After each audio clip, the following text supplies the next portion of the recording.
This is part 2 of God's message in the stars. We're considering the Zodiac as God's gospel preachers. Actually, it has to do with his prophetic program on earth mainly. And it's an unmistakable thing that all men have been witness to. Not a single person comes to the age of accountability and has not known or understood about God. And we will show that eventually here. But one of the foremost ways is that they see it in the stars. Now, what we're going to do is just very quickly give you the names of the signs of the Zodiac. We spent in the first hour plenty of time just briefly mentioning the what they mean. But we have Aries, we have Taurus, we have Gemini, we have Cancer, we have Leo, we have Virgo, Libra, Scorpio, Sagittarius, Capricorn, Aquarius, and then last Pisces. Now, again, remember, man has corrupted these images into a program called astrology. We do not subscribe in any form or fashion to astrology. God holds history. God controls history for us. We don't have to get our daily sign, nor is it a great pickup line for some guy picking up, excuse the phrase, babe at a bar. What's your sign? As they did in the 70s and so forth. It doesn't matter what your sign is. What matters is what these signs mean, or were intended to mean by God to the peoples of the earth. And we saw, therefore, that in the program of corrupting the meaning of the Zodiac, God gave some specific warnings against worshiping the sun, the moon, and the stars. And we found then, as we're here in Genesis chapter 11, that in verse number 4, it says that the people did not want to obey God's command to be scattered on the face of the earth. They were of one language, mind you. Today we have school teachers that have fits because they have to either be bilingual in certain areas of the country, and there are those who want them to learn Spanish or Ebonics of all things, or what have you, because trying to cater to get these kids to learn and the like. At that point, they only had one language to worry about. Not for long, though. And one of the reasons that they were scattered abroad and God confounded the languages was because of what I'm talking about. They used the one language to corrupt the earth per se against God and His message to them. Now, His message of salvation was primarily contained at that time in history in the Zodiac. So now we have them building a tower, and on this tower to look at the signs of the Zodiac and to worship them as gods. Pay homage to them, make sacrifices, pray to them, and the like. And that's why it says, the tower whose top may reach to heaven. Now, that indicates that they wanted to link earth with the heavens, with their gods, and they wanted the powers of the heaven, or the kingdom of the heavens, to be on earth. By the way, angelic conflict. Who lives mainly in the heavens where these stars are? Angels. And what happened in the flood?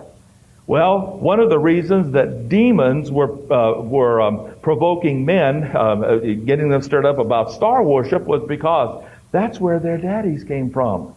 It was the angels who came down to earth, who took the form of men, and so forth. And so there is a direct correlation between demon worship and the stars. That's their fathers came from there.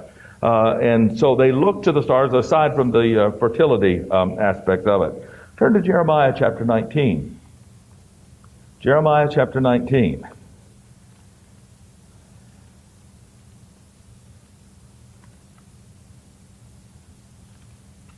Now we've come this far just simply to say, we believe and can show from Scripture that God had a meaning for each and every one of the signs of the Zodiac. And it relates to His earthly program, but it does have a bearing on us as well.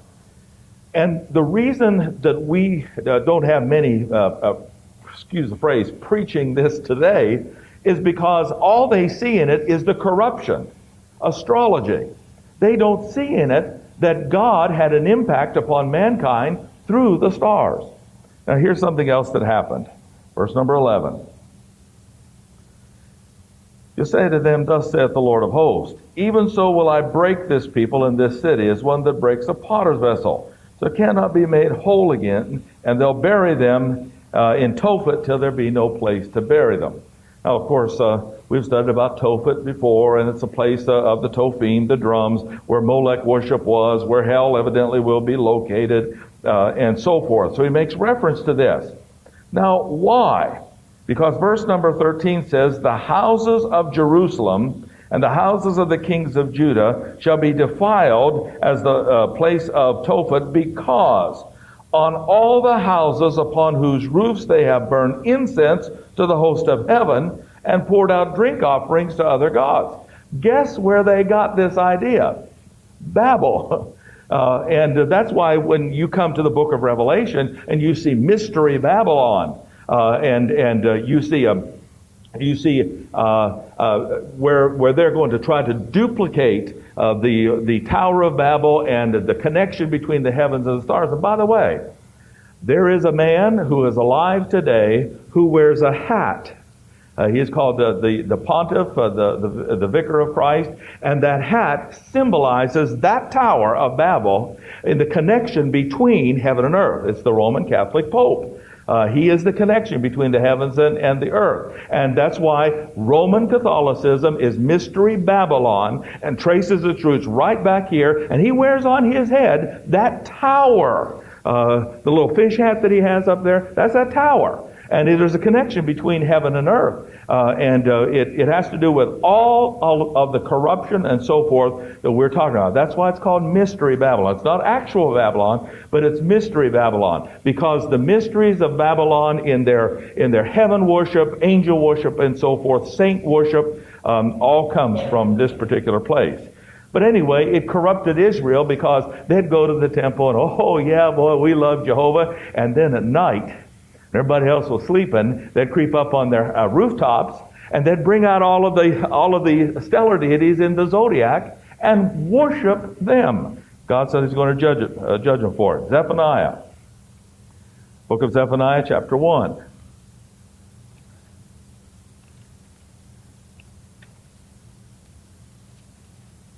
Just hit Malachi and start turning left.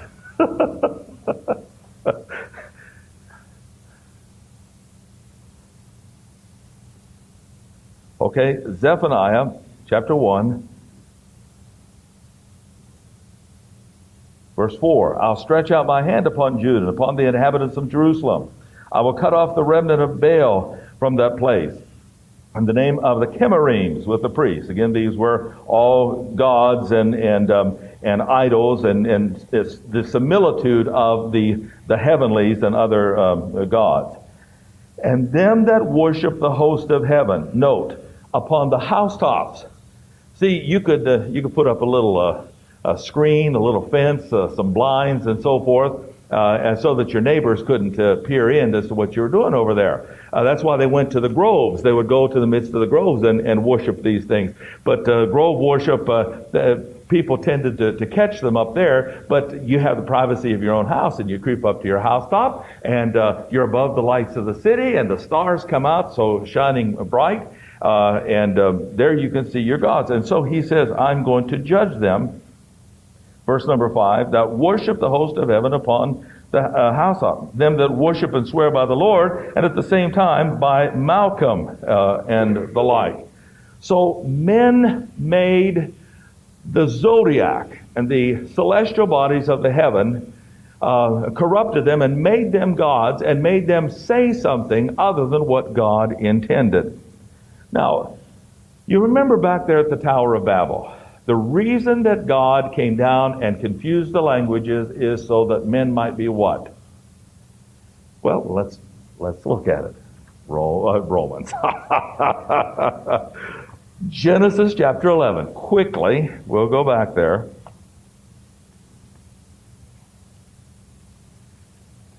Genesis chapter 11.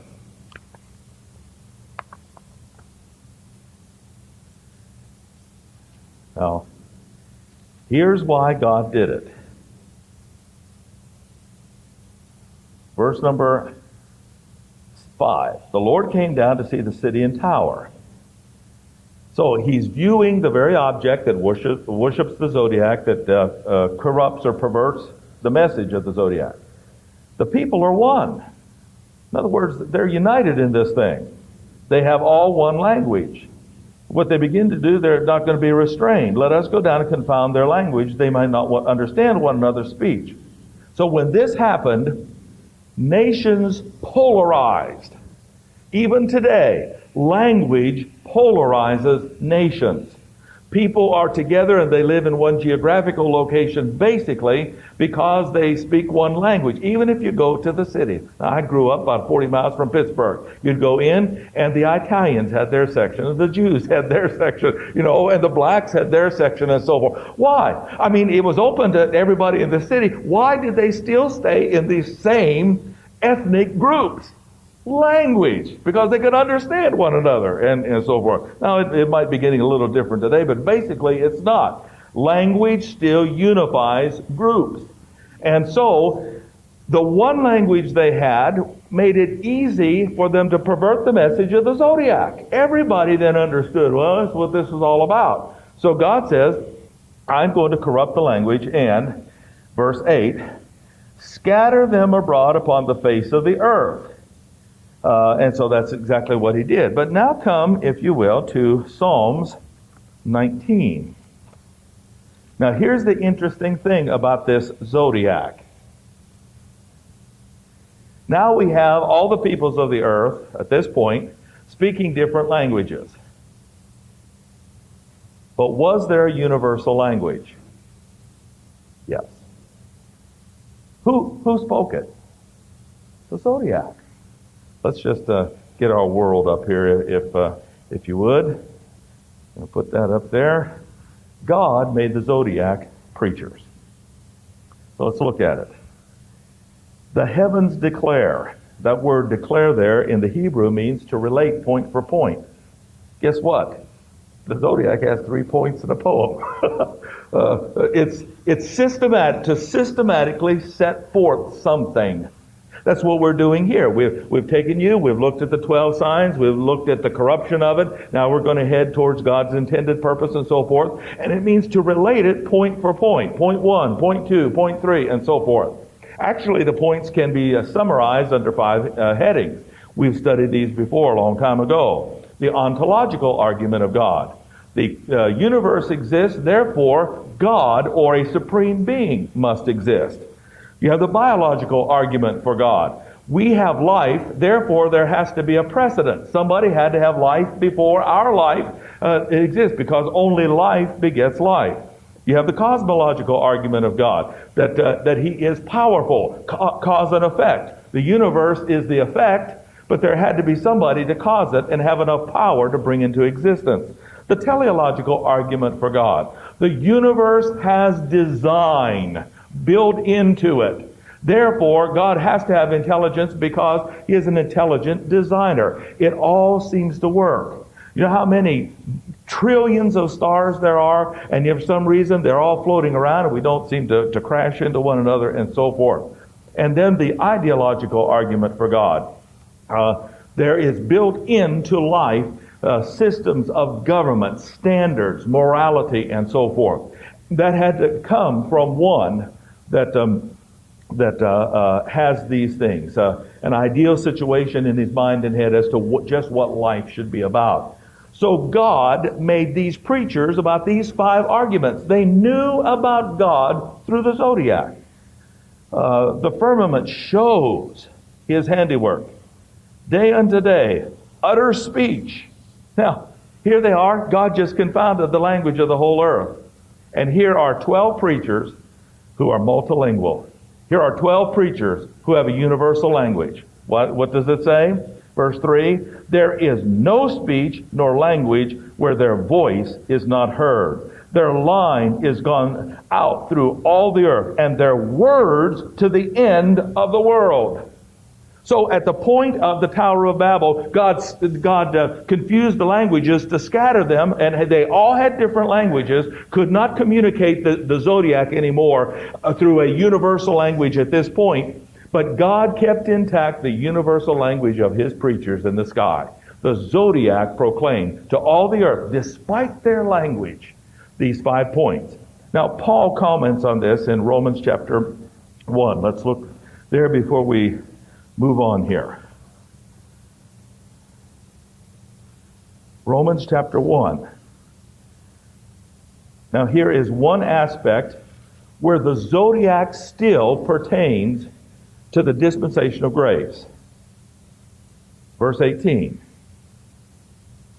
For the wrath of God is revealed from heaven against all ungodliness and unrighteousness of men who hold the truth. And that is a reference to the truth about God in unrighteousness. In the Zodiac, men had the truth about God. What did they do? They resisted understanding it, and they changed its meaning. God scattered their language, and therefore began preaching through the Zodiac with his universal language, so that despite the difference of language, they still understood what God intended. Note, because that which may be known of God, those 5 points I just gave through his preachers, is manifest in them, for God showed it unto them. What does Psalm 19:1 say? The heavens declare the glory of God, and the earth showeth forth his handiwork. It shows. So that they're, as we'll see, without excuse. That which may be known of God is manifest in them. God showed it. The invisible things of him from the creation of the world are clearly seen. They understood the kingdom program in 12 points. And each of these 12 preachers preached 5 points about God, his existence, and what he was going to, so forth, and that he was going to do this on the earth. They understood it perfectly. Now, albeit in an elementary fashion, they didn't have all the substance. Being understood, they're clearly seen being understood by the things that are made, his eternal power and Godhead, so that they are without excuse. Now, what happened? When they knew God, they glorified him not as God. That is their problem. They knew, but they didn't adhere. They knew, but they wanted to change things. They knew the definition, but they made it mean something different than what was intended. Okay, let's go from here to the book of Matthew, chapter 6.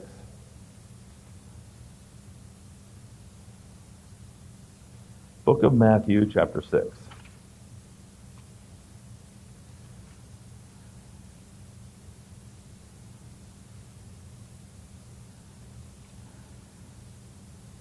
And we'll start reading with verse number 25. Now, I have you here because I don't want you thinking that what I have done here, and anybody that's ever studied with me for a while knows that I don't do that, to try to attach fanciful things, that's just the musings of Pastor Walter. He had too much time on his hands, so he came up with these 12 things attached to the Zodiac. Not so. There's more to it than this, as you'll see. God attaches types or uses these heavenly bodies as symbols of things.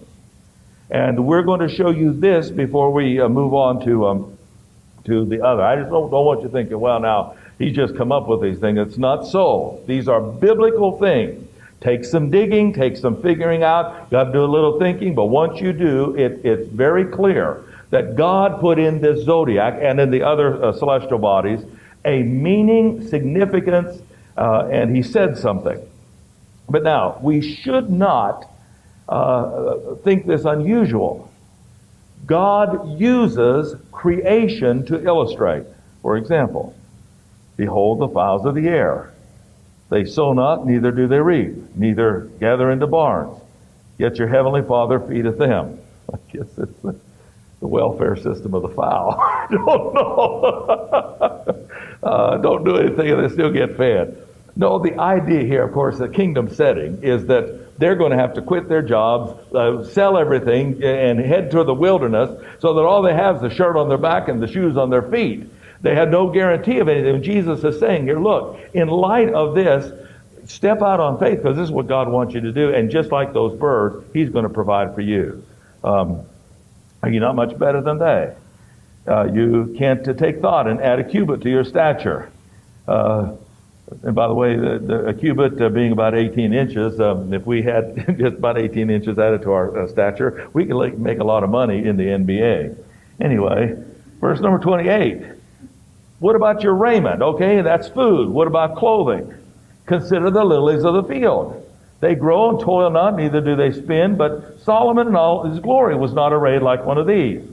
So if God clothes the grass of the field that day, which today is and tomorrow is cast into them, He's going to care about you. He's going to feed you like those birds. He's going to clothe you like the lilies. So Jesus Christ uses creation to illustrate spiritual points.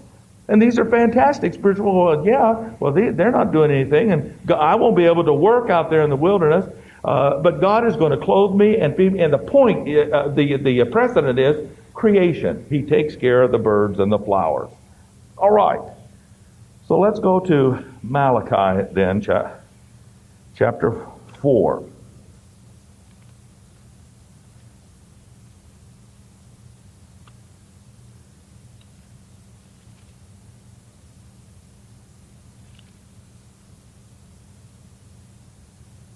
Malachi chapter 4. Now, the first heavenly body that we want to use here to illustrate this is the sun.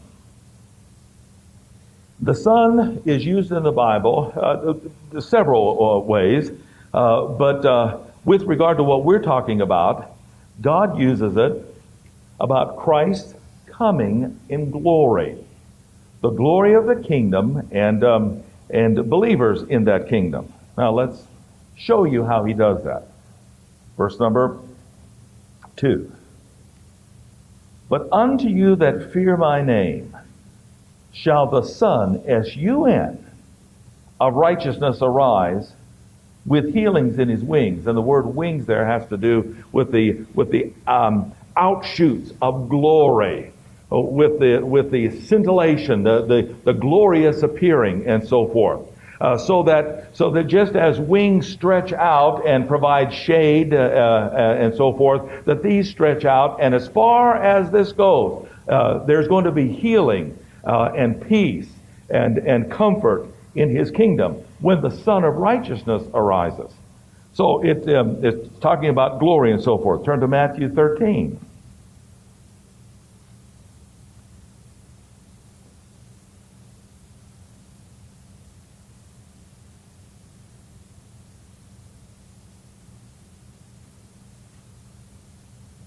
And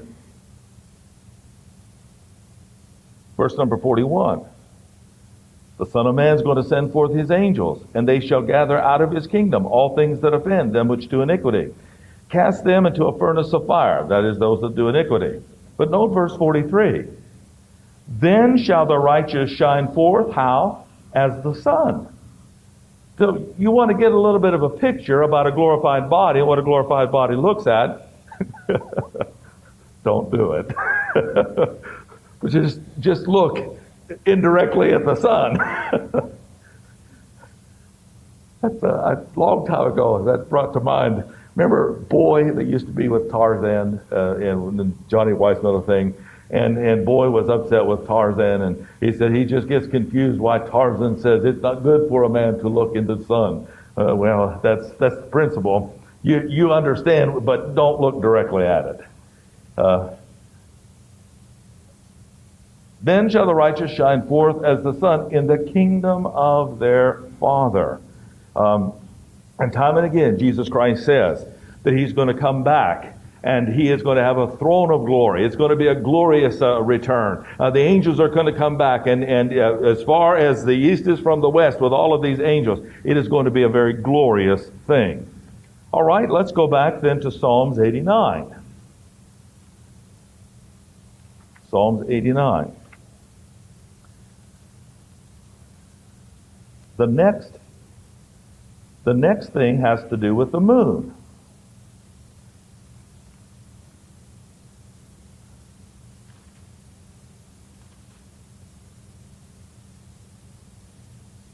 Okay?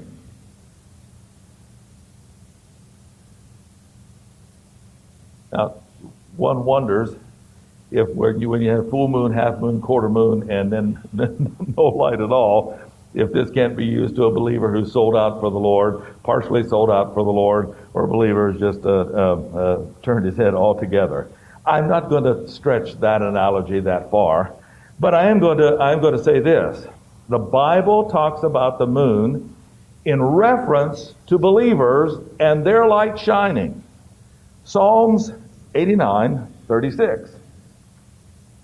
His seed shall endure forever, and his throne is the sun before me. Now there's a use of the sun again with regard to glory. It shall be established as the moon, even as, and that's the way the and should be understood here, even as a faithful witness in heaven. Now, as you're turning to Matthew chapter 5, let's explain something about the moon. The moon has no light of its own. You say, Pastor, wait 1 second. I just saw it the other night, and it was clear as day. Just saw it the other. It was lit up. No, what you saw was it reflecting the light of the sun. You say, if the sun is Jesus Christ, the moon has to do with those of us who have no light of our own, but who reflect the glory of the Son of God in our lives to others. That's the significance of the moon. It's a faithful witness in the heaven. What does it witness to? It witnesses that we as believers have no light of our own, but we place all of our stock in the light of the Son of God, and that His light, His virtues, His character is seen in us. We have no power to generate that light, but He can be seen in us as we reflect Him. That's why this illustration, verse number 14. You are the light of the world. And by the way, what, aside from the sun, what heavenly body is the light of the world? The moon. Sun is for day, moon is by night. But the significance of its witness is that it has no power of its own to illuminate. Neither do men light a candle, put it under a bushel, but on a candlestick, so that it can light all that are in the house. So let your light shine as a faithful witness, like the moon, that men may see your good works and glorify your Father which is in heaven. You say, Pastor, that's a kingdom verse. Yes, it is, but the principle applies. Philippians chapter 2.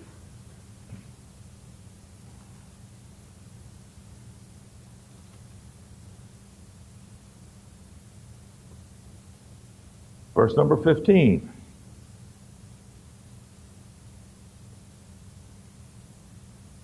That ye might be blameless and harmless, the sons of God without rebuke in the midst of a crooked and perverse nation, among whom ye shine as lights in the world. So, the first illustration is Christ coming in glory. The second illustration is a witnessing believer. We're to be just like the moon. As Christ is like the sun, we're to be like the moon. In that if we're going to have any type of impact on the world, we have to shine. And that's the foremost influence of the moon. It has other influences as well, but it is to shine. It provides light in the midst of darkness, and the significance, it's not its own light. It's the reflected light of the sun. And that's just a powerful and impactful thing. We're in the midst of spiritual darkness all over us. Jesus Christ, the Son, is not here on earth, but He still has His glory seen. The light still shines in those of us who, like the moon, are faithful witnesses. Okay, see if we can get the stars up here. And the first thing about the stars, let's go to the book of Job.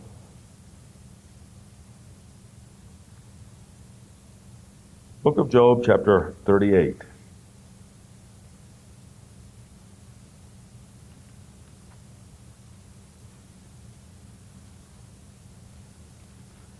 Now, there are 4 points we want to get here. We'll see if we can't. Job chapter 38, if we can't get these in before we close. Now, as I thought about doing this, I felt, first of all, that I needed to clarify some of these things about the use of the zodiac and the abuse of the zodiac, and then legitimate divine uses of the celestial bodies in creation. So we've seen that the sun and the moon have significance. Now let's look at how God uses the stars. Verse number 7. When Jesus Christ laid the foundation of the earth, verse 6, the morning stars were there. And these morning stars are called sons of God. So the stars stand for angels.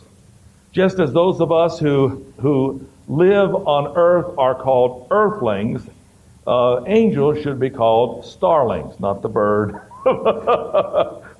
But it's because they live among the stars. Is there someone out there? They're extraterrestrial beings. The answer is yes.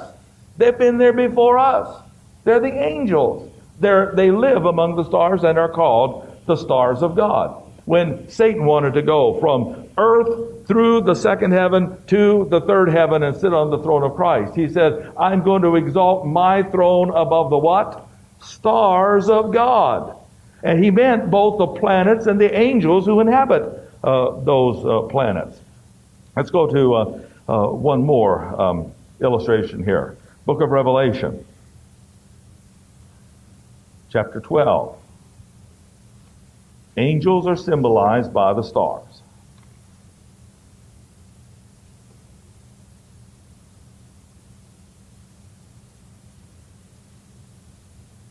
And it says in verse number 4,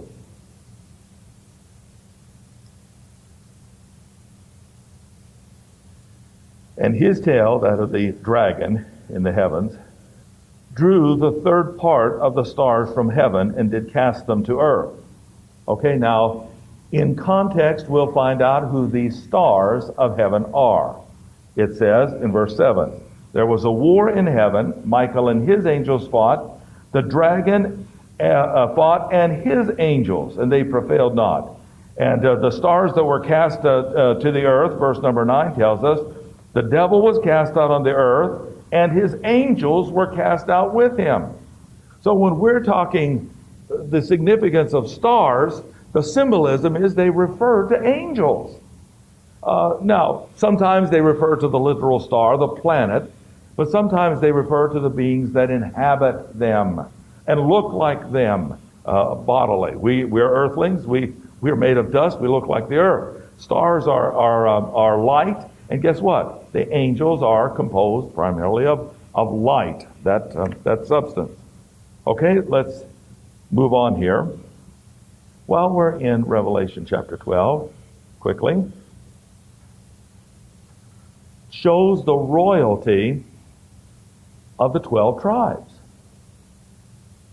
Joseph had a dream, and he came and he told his family, I dreamt last night that you're the sun, Dad, and the moon is my mom, and my 11 brothers were the stars, making him a 12th star, and all of you bowed down to me, which of course happened. But this shows the royalty of Israel.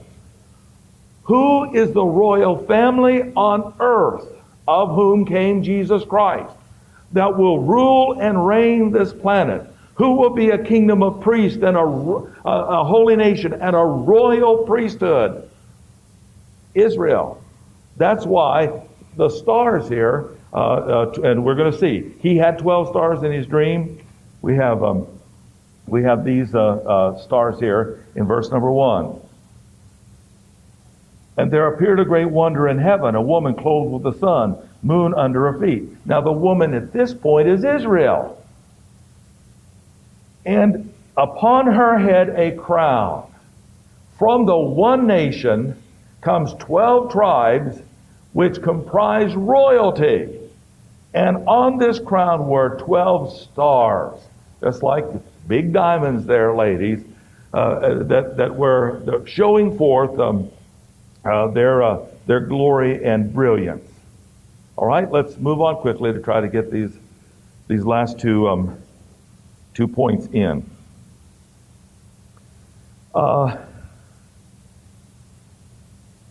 Let's go back to Genesis chapter 15.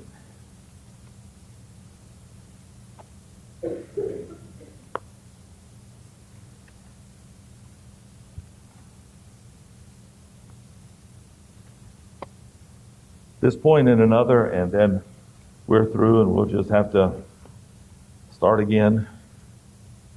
Hopefully it excites you. It excites me when we develop something new and fresh and by way of understanding, because when I said we're going to study the Zodiac, and that reminds me, a guy called me yesterday, and he was going to bring his whole family here. And I got through this lengthy conversation, and I thought, well, great. He's going to come to church, but he hadn't asked me what he will speak on yet. so, because I don't want to lie to him, and he said, by the way, what are we going to talk about tomorrow? I said, well, we're going to talk about the Zodiac and how they're the 12 preachers of God. Well, as you can see, he didn't show up. Sometimes I wonder if I don't shoot myself in my own foot. Maybe I should have just said Mary had a little lamb, and that would have sufficed, because that's about all he gets where he's going, I know. Genesis chapter 15. God uses the stars to show the multiplication of Israel. And he brought him forth, verse 5, and said, look now toward heaven, and tell the stars, if you be able to number them. So shall thy seed be. Now guess what? Here's an interesting thing, a footnote attached to this in verse number 6. He looked toward the stars which contained the zodiac, and God said they're significant in these stars, and he believed God, and when he believed that, the gospel that God gave him in the stars, guess what God did? Counted it to him for righteousness. That was his gospel message. It was in the stars. That's what Abraham believed. And he got saved. That his seed would be as the stars in multitude. Now, mind you, God also uses the sand of the sea. The sand of the sea indicates their earthly roots, their earthly purpose, their earthly makeup and composition. But Jesus says that which is born of the flesh is flesh, that a man must be born again of the what? Spirit. He's born from above, is what the John 3 says. So this sand, this earthly seed, also has to be born again from above, indicating this heavenly seed on earth in order to be counted. All right, let's go quickly to chapter 22. Chapter 22, verse 16. I still got the green light, so I have a little time. 16. By myself I have sworn, this thing's going to be done. You haven't withheld your son. And because of this, in blessing I'll bless thee. In multiplying I will multiply thee as the stars of heaven. And in thy seed shall all nations of the earth be blessed. So, though the stars will be important, the stars have representation on earth in the persons of Israel. As we're going back toward 1 Corinthians, let's stop at Daniel 12 and see the last illustration here.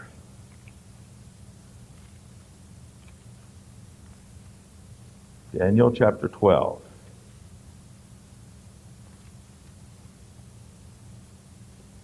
The stars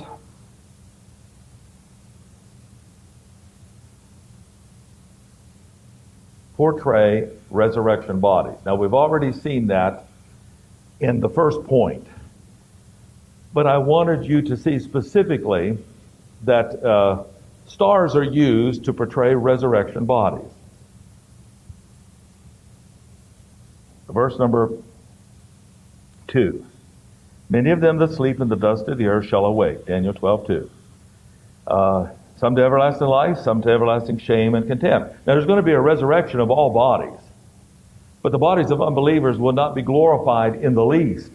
As a matter of fact, they spend their time in eternal corruption. That's why it says, their worm dieth not and the fire is not quenched.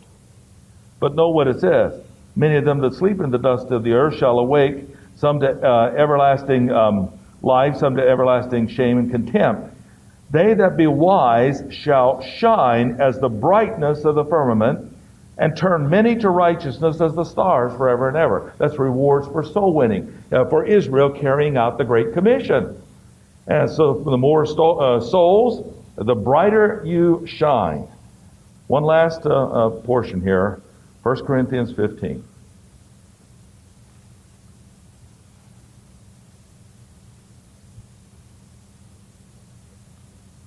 1 Corinthians 15 and verse 40.